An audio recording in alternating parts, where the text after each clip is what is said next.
வணக்கம் நேர்களே. 11ஆம் தேதி 2ஆம் மாதம் 2026ஆம் ஆண்டு புதன்கிழமை இன்றைய ராசி பலன்களை பார்ப்போம்.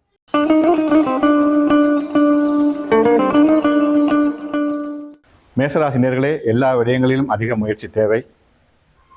பொறுப்புகள் அதிகரிக்கும்.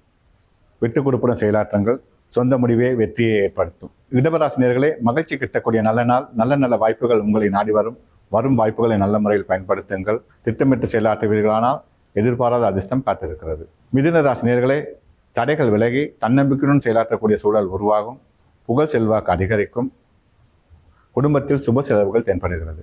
கடகராசி நேர்களே, திட்டமிட்டு செயலாற்றுங்கள். அவசர முடிவுகள் வேண்டாம். எல்லா விடத்திலும் அவதானம் தேவை. இரவு பயணங்களை தவிர்த்து விடுங்கள். சிம்ம ராசி நேர்களே, புதிய முயற்சிகள் வெற்றி தரும்.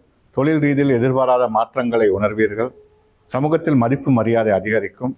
வரும் வாய்ப்புகளை நல்ல முறையில் பயன்படுத்துங்கள். கன்னிராசி நேர்களே, எல்லா விடயத்திலும் அவதானம் தேவை. அலைச்சல்கள் அதிகரிக்கும். கொடுத்த வாக்குறுதியை நிறைவேற்றுவதற்கு சிரமப்படுவீர்கள். பொறுமை அவசியம். துலா ராசி நேர்களே, புதிய உறவால் மனமகிழ்ச்சி அடைவீர்கள். தெளிவான முடிவுகள் எடுப்பதற்கு சிரமப்பட்டாலும் வெற்றி உங்கள் பக்கம். வரும் வாய்ப்புகளை நல்ல முறையில் பயன்படுத்துங்கள். விருச்சிக ராசி நேர்களே, மன உறுதி அதிகரிக்கும். திட்டமிட்டு செயலாற்றுவீர்கள். உங்கள் வாக்குக்கு மதிப்பு மரியாதை உயர்வதை உணர்வீர்கள். தனுசு ராசி நேர்களே, அயலவருடன் விட்டுக் கொடுப்புடன் செயலாற்றுங்கள். வீண் பிரச்சனைகளுக்கு முகம் கொடுக்க வேண்டிய சூழல் உருவாகும். எதிர்பாராத நிகழ்வுகள் ஏற்பட வாய்ப்பு அமைவதால் அவதானத்துடன் செயலாற்றுங்கள். மகர ராசி நேர்களே, மனமகிழ்ச்சி கிட்டக்கூடிய நல்ல நாள். நல்ல வாய்ப்புகள் உங்களை வந்தடையும். தெளிவான முடிவுகள் எடுப்பீர்கள். சக ஊழியர்களின் உதவி ஒத்தாசை அதிகரிக்கும்.